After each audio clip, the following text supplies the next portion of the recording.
先至可以更好咁提速發展呢？希望有更多創新、更好用嘅產品。大家好啊！2025年財政預算案已經出咗大概1個星期啦，大家對呢份預算案反應都好不一。有啲人話政府終於開始節流，有啲人就話政府根本唔知喺度做緊啲乜嘢，有啲人就話財赤咗咁多年，根本佢哋都冇諗過點樣解決。但係無論大家點睇，根據基本法第107條，政府其實係有一個明確嘅財政管理原則嘅，就係香港特別行政區嘅財政預算以量入為出為原則，力求收支平衡，避免赤字，並與本地生產總值嘅增長率適應。簡單啲講啦，即係政府應該要量入為出，唔可以年年用多過賺。睇翻數據，政府近呢幾年完全做唔到。由2019年開始，香港已經連續幾年錄得巨額嘅財赤，政府儲備由2018年嘅1.1萬億港元跌到落今年嘅6473億，足足係少咗接近40%。基本法明明寫得好清楚要避免赤字，點解政府仲係燒錢咁燒呢？而家政府話要開源節流、削減開支，但係你知唔知呢啲削減開支嘅方式到底係精打細算啦，定係自相矛盾呢？問題係，就算政府印銀紙都搞唔掂，到底香港之後嘅路應該點算呢？首先政府呢一頭就話要解決人口老化問題，鼓勵市民生育，甚至有出2萬蚊嘅生育補貼。但係喺今次嘅預算案入邊，政府決定由呢一個學年開始取消為中學、小學同埋幼稚園學生提供每年2500蚊嘅津貼。咁佢就話呢一樣措施預計可以每年為政府慳咗20億元。咁簡單啲嚟講，即係政府想你生多啲小朋友，但係到佢哋讀書嗰陣時候佢哋就幫你唔到啦。另外，政府為咗增加收入，決定由今年嘅10月1號開始，將機場離境稅每一個人120蚊加到去200蚊，增幅其實係接近70%。但係其實而家越嚟越多香港人選擇北上深圳消費，因為上面啲嘢平，餐廳多，連睇醫生都平過香港。根據統計其實每年係超過5000萬人係經陸路離開香港，即係平均每一日係14萬人。政府選擇喺機場收離境稅，但係如果你坐高鐵或者過關去深圳就完全唔使交。如果政府要增加收入，點解唔喺咁多個關口，例如喺西九啊、羅湖啊、福田啊、深圳灣呢啲收離境稅呢？就算唔收機場咁貴，收翻佢20-30蚊，都已經可以有一個都已經帶嚟一個龐大嘅收入啊！而且其實咁樣仲可以減少香港人北上消費嘅意欲，間接增加翻本地嘅經濟活動。如果每日有14萬人北上，每人收翻20蚊，其實1年都已經有10億。咁點解政府唔咁樣做呢？公務員編制喺2026-27同埋2027-28年度每年分別減2%，預計去到2027年4月1日，本屆政府任期內將削減約1萬個職位。好啦，第3。面對龐大嘅財政赤字，政府決定喺26-27同埋27-28年嘅年度每年削減公務員編制2%，合共其實係1萬個職位嘅。咁其實政府咁講係咪即係話公務員人數過多需要精簡呢？但係其實話俾大家聽，現實嘅係政府而家公務員編制係大概有192000個職位，但其實實際人數只有172000個。簡單嚟講，即係其實有2萬個職位空缺，根本係請唔到人。減咗1萬個職位之後其實都仲有182000個，即係其實實際人數其實都仲可能會更加少。所以其實呢個削減其實只係名義上嘅裁員，實際上只會減少招聘嘅機會。一啲具體嘅措施都要一啲時間先至可以喺個實體經濟裏面反映出嚟嘅。咁所以喺呢方面就短期裏面有啲波動係在所難免。好啦，之後財政司司長陳茂波就話香港而家只係一個短期嘅經濟波動，我哋經濟韌性依然係強勁。但我話俾大家聽，其實香港已經係一個結構性嘅財赤，問題遠比佢所講嘅嚴重好多好多。根據數據，由2019年開始，香港政府其實已經係連續錄得5年嘅赤字，而政府嘅財赤更係由2018年嘅1.1萬億大幅跌到去今年預計剩翻5803億，足足少咗一半。咁好啦，問題係乜嘢叫做短期嘅經濟波動？如果你只係1-2年嘅赤字，咁呢啲就真係叫做短期波動。但係如果你連續5年都係赤字，政府仲要繼續燒錢，咁其實呢個就唔係一個短期問題，係一個結構性嘅問題。咁到底乜嘢係結構性嘅財赤呢？簡單啲嚟講，即係政府嘅收入長期都追唔上開支，赤字變成咗一種恆常嘅狀態。即係唔係話經濟復甦就可以解決得翻嘅問題。我哋睇翻數字，香港政府長期都依賴賣地嘅收入，但係近年咧樓價、樓市亦都低迷，地價又跌，賣地嘅收益咧大幅減少，其實直接咧係影響咗政府嘅收入嘅。而喺另一方面，政府嘅支出其實冇縮減到，反而繼續增加，例如一啲基建啊、人工智能嘅投資啊、大灣區嘅融合諸如此類。賣地、樓市印花稅、利得稅等收入大減，今個財政年度嘅財政赤字遠超過預期。喺計及發行債券收入同埋償還到期嘅款項後，初步估算2024-25年度嘅綜合赤字喺1000億元上下，高於今年預算案時預計嘅481億元。政府預測2025-26年度嘅赤字係670億，但有冇人記得佢上年原本話赤字預計係481億，結果實際數字變咗872億，係比預期係多出接近1倍。喂，即係連政府自己都估錯赤字嘅數，而家你仲只係話係短期波動，咁我哋可唔可以實際啲？其實，咁點解政府死都唔認係結構性財赤咧？點解咧？其實咧原因係有幾個嘅。第一，如果你承認咗香港係結構性嘅財赤，即係等於承認政府理財嘅失敗。即係如果政府話問題只係短期波動，即係代表等多幾年就會好返。但係如果佢以呢一刻承認咗係結構性嘅問題咧，咁就要考慮一啲開源節流啊，甚至改革嘅稅制，即係可能加稅。咁呢啲咧其實係政府咧未必會想做。第二，呢個可能實際啲，就係影響香港嘅國際評級。香港作為國際金融中心，信貸嘅評級對政府其實係好重要。如果公開承認香港進入咗呢個結構性嘅財赤，咁一啲國際評級機構，例如穆迪啊、標普啊、惠譽呢啲，有機會下調香港嘅信用評級，導致政府借貸嘅成本上升，影響財政嘅穩定。第三，我覺得咧政府有機會係避免引起民間嘅恐慌。如果市民認為香港嘅財政狀況係好嚴重，咁其實咧可能會加速資金嘅流走，影響一啲可能股市、樓市、投資環境。所以政府咧用短期波動嚟形容，而唔係承認赤字係一個長期嘅問題。但係其實香港已經係有一個結構性嘅財赤。所以咧，其實我覺得而家個問題唔係應該問香港有冇財赤，而係應該問財赤係咪短期嘅現象，定係已經變成咗香港財政嘅新常態？喂，政府話未來幾年恢復盈餘喎，但係根據過去5年嘅數據，政府對未來嘅預測嘅準確度其實係極之差嘅。當政府年年都高估收入、低估赤字，咁你覺得2026年係咪真係會有盈餘呢？政府話我哋應該對香港嘅經濟有信心，但我想問，喂，信心？咁信心係咪可以解決到一啲結構性嘅問題先？信心係咪可以令到樓市回暖呢？信心係咪可以令到政府嘅財赤突然間消失呢？之後我哋要講呢，就係公務員凍薪呢一個問題。政府話要削減開支，所以決定公務員咧凍薪，即係唔加人工。咁樣聽落雖然冇減薪，但係都好過冇啦，係咪先？咁政府財赤緊張、赤字緊張，咁大家要齊齊慳錢。但係問題係凍薪係咪真係代表公務員冇人工加呢？其實呢，呢個都係公開秘密㗎啦。其實大部分嘅公務員咧都有薪級表嘅，即係每年咧會自動我哋俗稱叫跳 point， 即係加人工。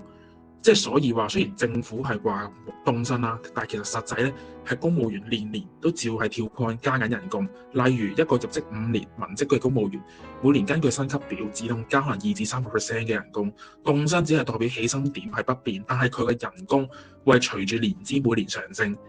即係點講？即係政府話要節流，但係其實實際上大部分公務員咧都照係年年加薪，只不過可能加少啲啲，而唔係完全冇加。嗱，咁唔知大家有冇開始見到個 pattern 啊？即係政府話削減呢個公務員嘅編制，話要控制開支，但係另一方面咧就繼續維持公務員年年自動加薪嘅制度。咁到底呢個財政嘅緊縮係真係假，定係其實又係揾市民嚟開刀呢？嗱，咁大家開始捉到個 pattern 咯，就係每次政府財政出問題，永遠咧都係市民共度時間。但係呢個共字其實係好有爭議性嘅，其實係個共字，我深信其實係市民之間嘅共咯，而唔係市民同政府大家一齊共咯。唔知大家明唔明我講乜嘢？嗱，由2020年開始，政府咧連續幾年都出現財赤，於是咧就要縮減學生嘅津貼啦，調整2蚊嘅乘車優惠啦，削減社福嘅開支啦，公務員嘅凍薪啦，教育嘅開支啦，加離境嘅機場稅啦，甚至公立醫院都要加價。好啦，咁我哋又睇下政府。咁政府有冇共度時間？根據資料顯示啊，香港司局級嘅官員人工每年超過400萬，仲有嘅住房津貼啊、司機接送啊、免費醫療啊、退休金係完完全全唔受影響，即係真正嘅馬照跑，舞照跳。換句話嚟講，香港嘅高官話香港財政困難，要市民慳啲，要大家可能慳住使，縮皮啲。但係咧，自己咧就繼續住政府宿舍啊，坐黑頭車啊，然之後去日本出 trip 啊，過住繼續呢個豪華生活。阿波叔咧就話香港經濟只係短期嘅波動，即係叫你哋忍下，遲啲就會好翻。但係問題係佢哋自己其實係唔需要忍嘅，因為政府嘅開支咧，因為佢哋嘅所有開支啊，政府都已經幫佢哋包晒。咁市民要縮皮，高官就要繼續上。咁呢一樣嘢係咪叫共度時間？所以市民就要繼續做翻納稅人嘅責任，繼續交稅。但係財赤咧就要叫翻市民嚟埋單。咁高官咧就自己繼續坐冷氣房，繼續鬥份高薪厚職咁樣。不過咁，我相信咧香港人嘅氣量係好大嘅，因為其實最主要嘅原因係因為大家都要硬食咯，即係冇得揀啊！即係你同我都係。但係咧今次真係多一樣嘢係好鬼慢，就係咧今次咧政府咧仲要係不斷去發債。簡單嚟講，即係借錢。喂，咁即係你哋大家知道，喂開始財赤啦，咁咧就轉個頭咧，知道自己窮啦，就借錢，借幾百億甚至幾千億嚟頂住個雞頭。喂，但問題係借啊嘛，借係要還噶嘛。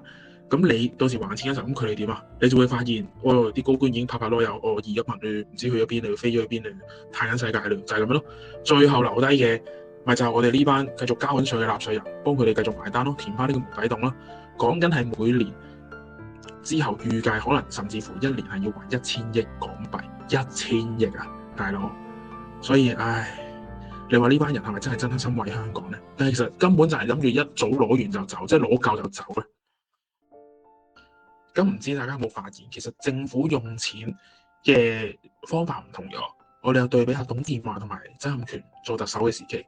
董建華嗰陣喺97、98年有呢個亞洲金融風暴，香港嘅經濟係陷入衰退，政府收入咧都大減，其實係連續好多年都有財政嘅赤字。但係咧嗰陣時嘅財政司司長梁錦松2003年咧提出好多樣嘅措施，其中有一樣就係包括要求公務員減薪嚟減輕政府嘅開支。但係咧，面對持續嘅財赤咧，其實政府係冇提出過一個明確削減開支或者增加收入嘅措施，同過往主動應對財赤嘅態度咧係好唔同嘅。總括而言，即係而家政府用錢嘅模式同董建華、曾蔭權嘅年代相比，出現咗由審慎理財轉向持續赤字嘅情況。未來嘅財政壓力咧，只會進一步加大。嗱，既然講到呢一度，我又再講多一個知識俾大家聽下。其實咧，之前一直以嚟咧，香港政府財政嗰盤數啊，通常咧都係綜合咁樣呈現嘅。簡單嚟講，即係收入同開支都係喺同一個 account， 叫做 account 啦，即係同一盤數入邊啦。嚟去到確保咧整體嘅財政狀況咧係足夠清晰，而且政府係一直奉行審慎理財嘅原則，強調量入為出，避免出現咧入不敷支嘅情況。但係喺今年最新嘅財政預算案入邊咧，政府開始將財政條嗰盤數分為咗經營帳目同埋非經營帳目。咁點解政府突然之間要拆翻開做兩條數咧？其實咧，我覺得我嘗試一下喺政府嘅角度去諗啦。我覺得咧，政府一嚟係想個財赤睇落去冇咁嚴重，即係以前政府嘅財赤赤字咧只係得一條數，即係如果出現咗財赤，大家就會覺得政府入不敷支咁樣。而家咧拆開成兩條數咧，政府就可以話經營帳目嗰盤數係有盈餘嘅，然之後話非經營帳目赤字係因為一啲基建嘅投資。咁樣聽落去咧，就覺得政府好似冇咁差。簡單嚟講，即使政府整體嘅赤字再大咗，佢哋都可以話睇住啦，我哋經營嗰盤數係穩定嘅，係贏緊嘅，就係咁樣啦。第二樣嘢咧就係香港嘅政府咧，過去長期依賴賣地收入啊，但係而家咧樓市轉差，土地嘅收益都大跌。如果仲係用緊舊制度去計數，即係話如果一旦賣地嘅收入少咗，政府就會被迫削減其他開支。而家咧拆開咗兩條數，政府就可以話基建係長遠投資，之後會回本嘅，所以咧就可以用嚟發債啊、借錢嚟填補，唔會影響短期嘅日常運作。第三樣嘢咧就係話可以繼續維持我哋嘅香港國際信用評級。如果政府一筆數計晒，咁咧一啲國際評級嘅機構，例如穆迪啊、標普呢啲，見到財赤咁嚴重，可能會下調香港嘅信用評級，令到香港嘅咧發債成本上升。但係而家分開咗兩筆，政府就可以話：哦，條大數冇問題，我哋嘅政府依然係穩健嘅，咁就減低咗信貸評級被下調嘅風險。咁我話俾你聽，政府咁做有啲咩問題呢？其實個問題其實都真係幾大。首先呢個問題就係可能會變成一啲隱性嘅財赤，令到問題更加嚴重。即係咧，以前一條數，如果政府財赤嚴重咧，就會被逼去考慮開源節流啊，譬如加稅啊，或者減某一啲開支啊。但係而家政府拆開兩條數，就可以話大數係穩定嘅，淡化咗呢個赤字嘅問題啊，令到政府冇咁大壓力去解決。換句話嚟講，政府其實係可以不斷去發債，即係不斷去借錢，最後令到財政嘅負擔變到更加大，而且市民係未必可以即時發覺得到嘅。咁好啦，講完一大輪廢話之後，咁其實呢幾樣嘢係好事定壞事呢？其實由政府角度睇，我覺得係可以美化到財政狀況啦，減低短期壓力啦。但係美化財政狀況同埋減低短期壓力啫嚇。然之後有助發展長遠嘅基建啦，保持投資嘅力度，同埋可能有助維持國際信用嘅評級。但如果我呢個小市民咁樣諗呢，我就會覺得好容易俾你誤導咗。我就會覺得本身你條數以為你條數冇問題，但係其實呢，你嘅負數係已經越嚟越大啦。同埋無論係個人啦、企業啊，定係政府，其實借錢嚟講呢，其實都係短期方便，但係長遠嚟講係增加負擔。未來呢，其實政府可能要加稅還錢。簡單嚟講，即係拆開咗兩條數之後，政府係可以繼續借錢、繼續燒錢，而咧市民呢，就要繼續負責埋單。最諷刺嘅係話，政府竟然話呢個係全球通行嘅做法，但係有冇諗過？喂，我哋之前係唔使借錢噶嘛，我哋財政係穩健，唔需要借錢噶嘛，而家要靠借錢嚟到填窿，咁係進步定退步啊？即係我真係，即係帶有少少情緒咁講，即係我真係唔明阿陳生，即係阿波叔諗啲乜嘢。我唔知大家仲信唔信政府嗰套啦，即係話基建係長遠投資，短期未必會見效，但係長遠嚟講會帶動經濟嘅增長。係嘅，無可否認，基建咧係真係長遠投資嚟嘅。用喺其他國家身上嘅話，同埋基建係重要嘅。用喺其他國家身上嘅話，我哋睇下香港過去嗰幾個所謂重大投資嘅項目，其實全部都係入不敷支，最後都係燒錢嘅黑洞嚟。例如西九文化區，當年政府吹到話要打造亞洲文化藝術中心，結果咧營運成本飆升，而家已經蝕咗超過100億，仲要需要拆售物業嚟去填氹。然之後去到高鐵香港段，一開頭話400幾億可以買到單，點知咧最後超支超過1000億，結果我哋營運嘅收入根本都追唔上成本，仲要喺度不斷補貼。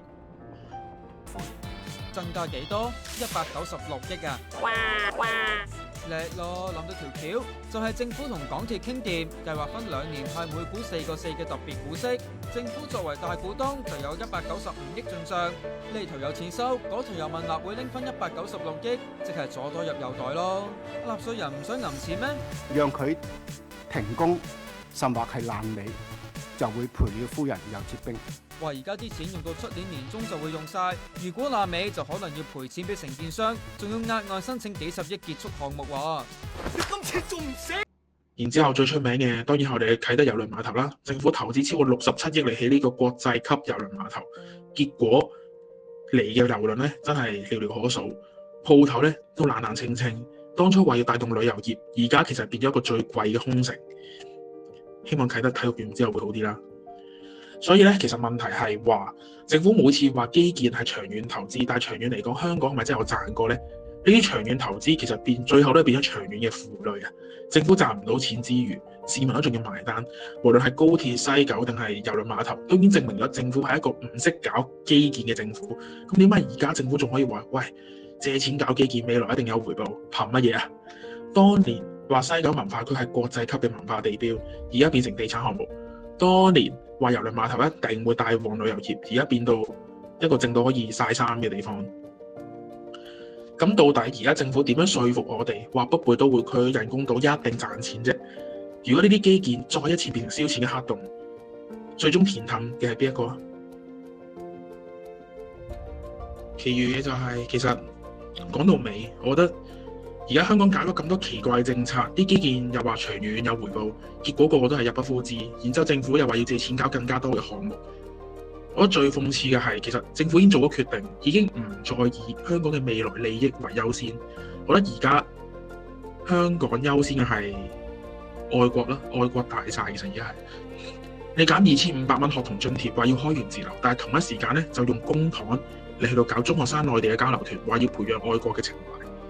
然之後香港市民要改善生活環境，政府就話冇錢，但係一講到同內地相關嘅政策，啲錢又會變到無限供應咁樣。政府用1000億嚟搞北部都會區、人工島，話要發展香港，結果連稅收都未搞得掂，就已經想用債券嚟就籌期開工。未來呢個地方到底係幫到香港嘅市民啦，定係幫到一啲財團呢？然之後講到轉型，香港政府好最咧就係商討、商討再商討。過去10年，全世界已經全面進入咗我哋嘅創科時代，香港咧淨係識得開研討會、成立諮詢小組，再邀請內地嘅官員嚟開論壇，最後真係其實乜諗都冇。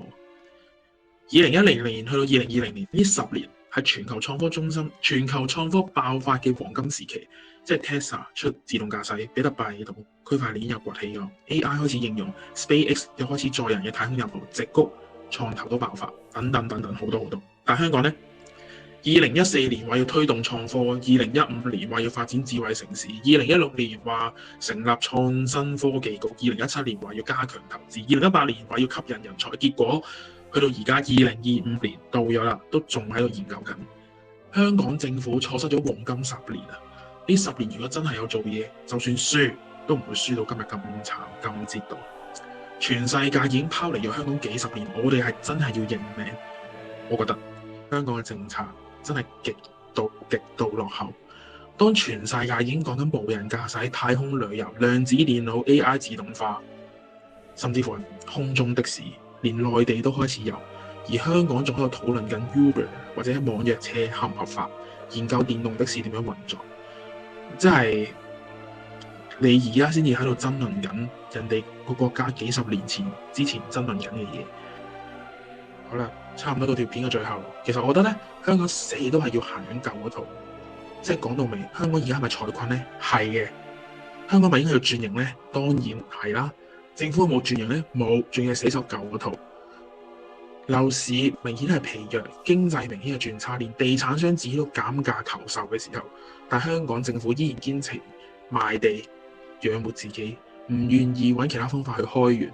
講咗10年發展創科，講咗20年推動創新產業，結果呢，香港地產一死，香港就死。嚴格上嚟講，其實我覺得今屆政府呢一班人係冇個打得嘅。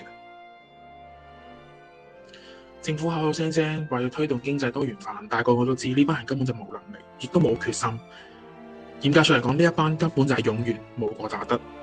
香港已經其實冇時間再等落去，世界已經變咗。